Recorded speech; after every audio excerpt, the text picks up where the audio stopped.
कहीं ना कहीं सभी को लग रहा है कि जदयू कैंडिडेट बहुत मजबूत हैं। आप यहाँ की लोकल विधायक हैं और महागठबंधन की विधायक हैं, ऐसा कुछ तैयारी है जो उनसे डिमांड किया जाए, खास करके केसरिया बौद्ध स्तूप के सौंदर्यीकरण जीर्णोद्धार के लिए? कि सदन के अंदर से लेकर सड़क तक केसरिया का नाम सभी जानते हैं। हाथ के हाथ एसडीएम ऑफिस में जाएंगे और मेरे आग्रह पे 15 मिनट में राशन कार्ड मिलता है और वो मैंने करवाया है। एक मीटिंग करेंगे, उसमें पब्लिश करेंगे कि 2 साल में हमने क्या क्या किया है।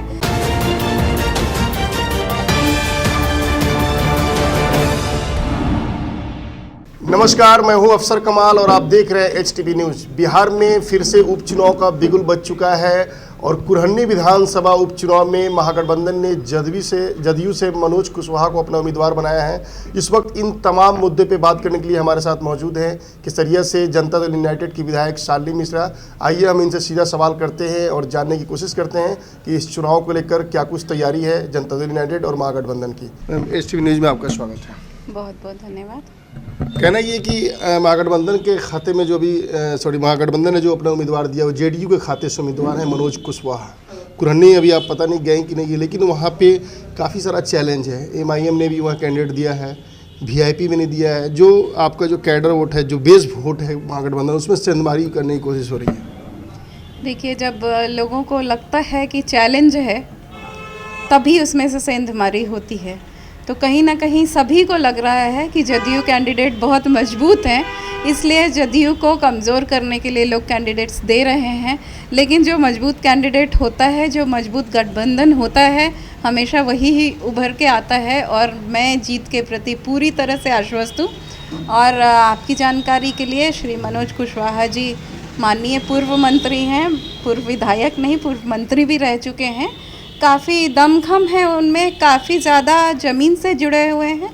पिछले महीने मैं एक कार्यक्रम के दौरान मुजफ्फरपुर गई थी और जिस तरह से उनके समर्थक पूरे मुजफ्फरपुर सहित बॉर्डर पे भी नेताओं को रिसीव करने के लिए खड़े थे, वो काबिले तारीफ़ है। और इससे सीधा प्रतीत होता है कि वो पहले नहीं आज भी ज़मीन से जुड़े हुए हैं। और महागठबंधन माननीय मुख्यमंत्री श्री नीतीश कुमार जी के नेतृत्व में और माननीय उप मुख्यमंत्री श्री तेजस्वी यादव जी के नेतृत्व में महागठबंधन के कैंडिडेट श्री मनोज कुशवाहा जीत रहे हैं। उनकी जीत सुनिश्चित है। जनता हमारे साथ है, सारे नेता हमारे साथ हैं।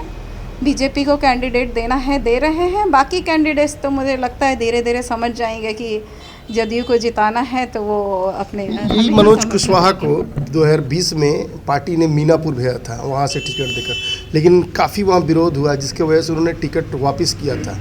तो फिर ऐसे उम्मीदवारों पे दांव खेलना समझ में नहीं आता। उसकी मुझे बहुत जानकारी नहीं है। देखिए, राजनीति में विरोध और समर्थन चलता रहता है।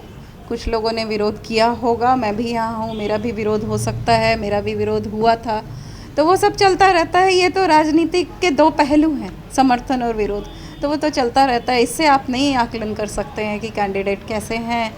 लेकिन अभी जो स्थिति है, मैं भी वहाँ की प्रभारी बनाई गई हूँ, एक पंचायत की प्रभारी हूँ मैं चुनाव के अभियान के लिए।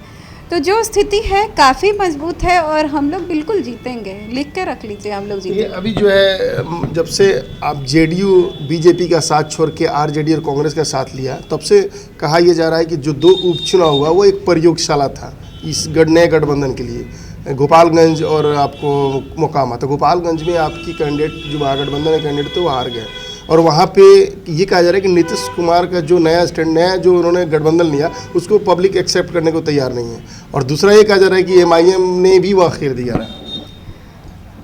एमआईएम से तो बिगड़ा, ये तो बिल्कुल इस चीज़ को स्वीकार कर रही हूँ। एमआईएम से तो बिगड़ा, एमआईएम से जो वोट कटा वो हमारा ही कटा।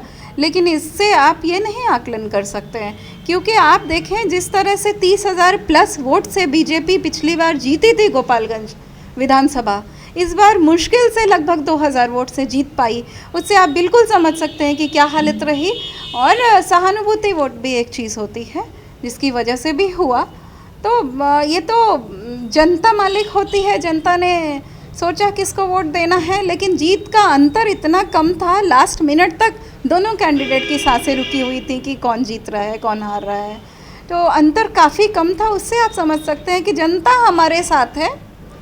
कुछ परिस्थितियां थी, सहानुभूति फैक्टर मेन था मुझे तो वहाँ लगता है, जिसकी वजह से ये हुआ। बाकी कुछ नहीं होने वाला है। इस बार हमारी पार्टी, हमारा गठबंधन जीतेगा। माननीय मुख्यमंत्री जी, माननीय उप मुख्यमंत्री जी के नेतृत्व में हम लोग जी जान लगा रहे हैं और वहाँ पे हम लोग जीत के रहेंगे।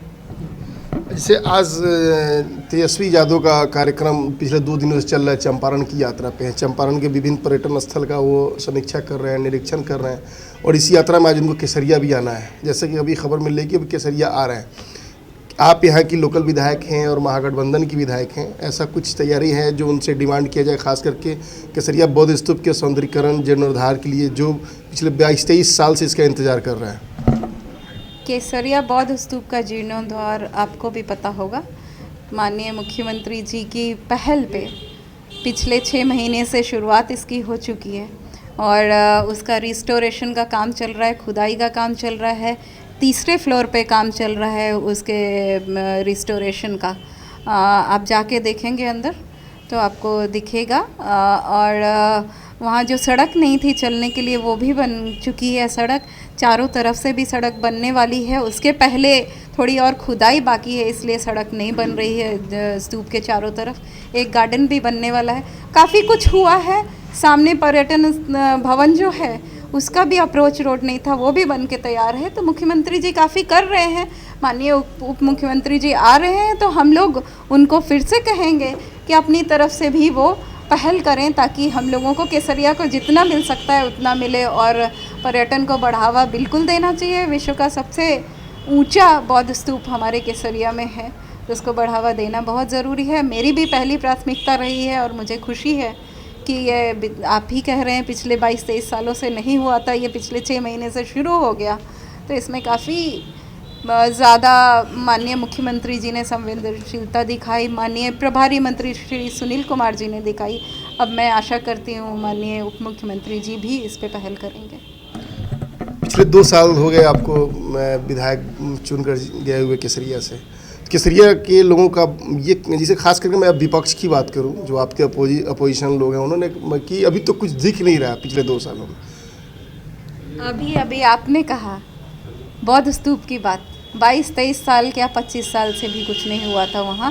बौद्ध स्तूप में एक्सकेवेशन शुरू हो जाना, रिस्टोरेशन शुरू हो जाना, वहाँ पे लाइट लग जाना, सड़क बन जाना, अगर लोगों को नहीं दिखता है तो मैं इसका कोई जवाब नहीं दे सकती हूँ। ये तो देखने वाली बात है, उनको तो गौरव होना चाहिए, गर्व की बात है कि केसरिया बौद्ध स्तूप उनका, हमारे पूरे बिहार का जो है वो अब सौंदर्यीकरण की ओर है, उसके रिस्टोरेशन की ओर है।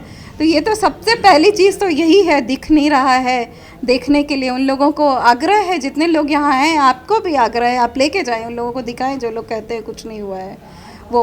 और इसके अलावा अनगिनत सड़कें बनी हैं, स्टेडियम बना है दरियापुर में, 5 उप स्वास्थ्य केंद्र बन रहे हैं, 1 अतिरिक्त स्वास्थ्य केंद्र बन रहा है। और मुख्यमंत्री क्षेत्रीय विकास योजना के तहत सैकड़ों लोगों को सड़कें बनाने, चबूतरा बनाने, रोड बनाने और काफ़ी चीज़ों के लिए दिया गया है योजना। साथ ही साथ आज ही मैं आ रही हूँ दरमहा पंचायत में एक नाला का शिलान्यास करके, एक रोड वहाँ पे आ भी गई हूँ, तो मैंने देखा है कि रोड भी बनना शुरू हो गया, उसका भी शिलान्यास होना है, मिट्टी भरी जा रही है।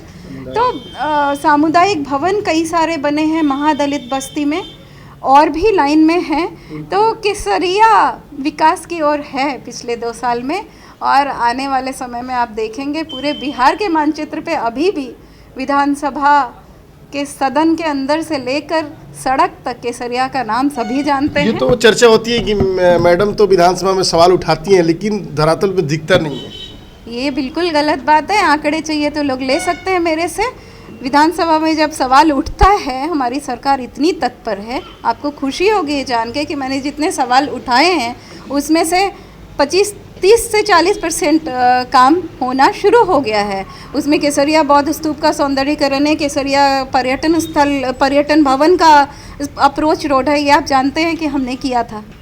इसके अलावा हमने नारायणपुर में मांग की थी पुलिस चौकी की, उसका भी एसपी साहब ने कहा है बहुत जल्दी आके, मुझे उन्होंने कहा है कि जगह मुहैया करवा दीजिए ताकि हम भेज दे टीम को। बिजधरी ओपी की मैंने मांग की थी स्टार्ट करने की, वो भी मेरी बात हुई है। केसरिया बस स्टैंड के लिए सदन में माननीय मंत्री जी ने कहा था कि अगर लीज़ पे अगर नहीं मिलता है सरकारी ज़मीन तो हम लोग रेंट पे लेके लीज़ पे लेके हम लोग बस स्टैंड बनाएंगे। तो कहने के लिए लोग तो विरोध ही कहेंगे, लेकिन कुछ हमारे समर्थकों से भी बात करें तो आपको पता लगेगा।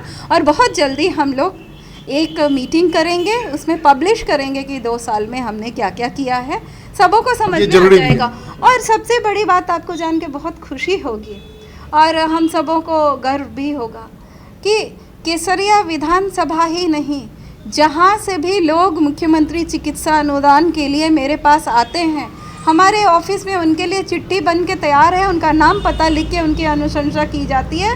और हर महीने 10 से 15 लोगों को 1 लाख से लेके 4 लाख, 5 लाख, 6 लाख चिकित्सा के लिए मिलता है।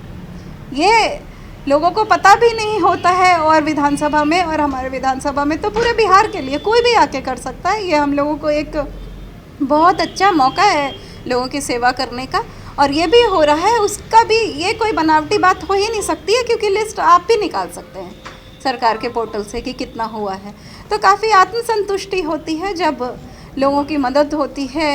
और बाकी छोटे मोटे काम तो होते ही रहते हैं डेली के। मेरा दरवाज़ा सुबह 6 बजे से रात के 10 बजे तक सबों के लिए खुला हुआ है और सभी आते हैं, सभी का काम मैं बहुत ही तत्पर केसरिया विश्व का एक महत्वपूर्ण स्थली है, विश्व के मानचित्र पे एक महत्वपूर्ण स्थान है इसका।